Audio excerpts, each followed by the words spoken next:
Hello, parents and students. Welcome to our third and fourth grade year. Our theme this year is Rolling With It. Talking about role models, things that come up, COVID, challenges, anything that I have this year, we're just going to roll with it.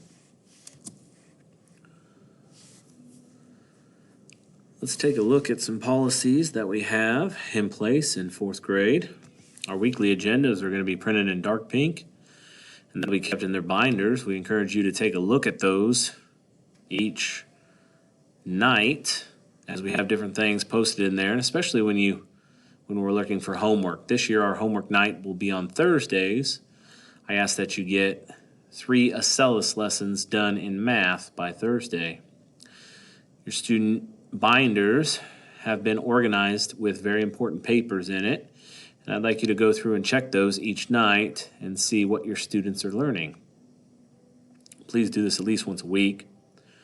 Unfortunately, for our party volunteers and our parent volunteers, we're not able to do this year due to COVID. And student birthdays, please send those in that day at some point. Make sure they're pre-packaged and individually packaged. For third and fourth grade, we have 41 students. If you're just looking at second grade, we have 23 students. And if you're just looking for our class, we have 11 students. So something to keep in mind as we get going here.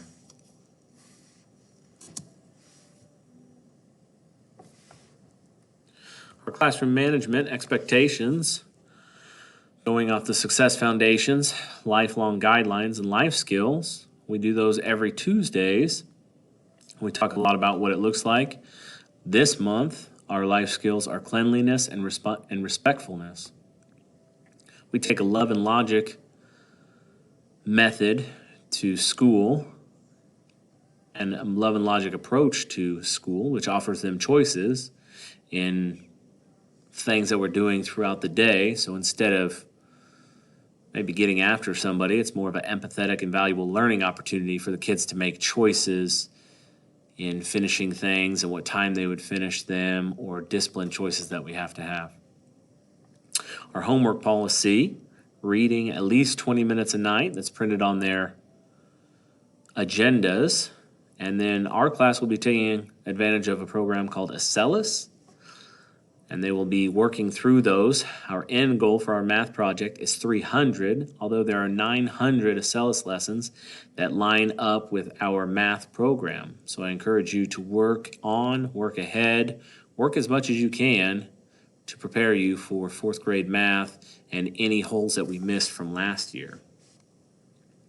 Those have been sent home on instructions on how to log in, although I encourage you to get that done as we had one round of homework already, and email me with any challenges that you have found. Also, with that last slide, making sure for every day that we miss, you get 1 day to make up that work. So if you miss 3 days, you have 3 more days then to make up that work. Our learning goals scoring rubric we've had, and you've seen in the past. It's a little bit different than you may be used to. Instead of the traditional A, B, C, D, we have a 1 through 4 scale, which we would convert any of our assignments to this rubric, so it's all on the same. This is how the state assessments are done, so this is why we chose to go with this. So 4, you are above grade level, and really showing me on your paper that you are above grade level in what you write. So not necessarily just having the right answers, but showing me the work also. I'm thinking specifically in math. You're proficient, right on target. A 3 is where we want to be at. You're at grade level. A 2, you're still developing those skills, have some holes possibly. And a 1, we need some extra help. So that's the scoring rubric that you'll be seeing, and I put it in the top right corner of all papers that come home that are taken for a grade. Our report cards this year, our student conferences are held on November 11th and 12th. I assume this year they will be done through Zoom, so we'll get that link out to you, set up a time, and get that going. I don't think we'll be able to meet in person, but you never know. It's kind of a changing day by day, but if it is through Zoom, We're going to have the documents here, and we'll be able to share them and go through your students' progress. What we do during ELA time, we have a program that we're working through right now. It's called the 3rd through 5th grade workshop. Right in the middle of 4th grade, we're working on all these different things: comprehension, fluency, vocab, speaking, writing, and anything that has to do with the Common Core English language arts. Right now we're headed towards inferring, and we just got done with text to world, text to self, and text to text. So some of those papers that had come home. Now there's something we're doing this year, just like last, is doing our spelling program, The Words Their Way. This one's a good one. It does word chunks and word patterns as opposed to just giving them a list. So they're recognizing patterns and spelling in patterns. And we utilize Spelling City, also can be used at home. And the kids should know how to log in, play games, and all that on their respective lists. They did a pretest for that, and then we're plugged into a program. Read to Self is also offered during the day. And during that time, not only are we finishing up some other stuff, they're reading to self and being pulled for other activities they might be doing that day. But our goal this year is not so much the words that I'm worried about, it's the points that I'm worried about. And this month in August and September, it's 4 points, 4.0 points. Your child early on had sent home a seesaw of where they were at, and then you have been contacted by me if we have not been up to 3.0 AR points yet. So if you didn't get an email from me about AR points, you're good to go for this month. Next month it'll be 4 points, and a mystery book is generally what we do for the next year. And also, we still teach cursive writing, so that we're utilizing on Thursdays. We're doing some cursive stuff, so those have come home also. Our math opportunity, we're using Eureka Math. You might know it as Engage New York curriculum. This also is with the Acellus Math program. They go along and learn math just a little bit differently than you and I did when we went through school. It's more about a deeper understanding and not just teaching them a trick. So it's a pretty cool math. I know it's a little bit of a struggle and we bang our heads, but I do think that it's a good opportunity for the kids to think on a deeper level. Acellus Math is something we just got this year that takes the kids through the program, and we're going to be using it for math and ELA a little bit. It takes away my program from last year, was accelerated math.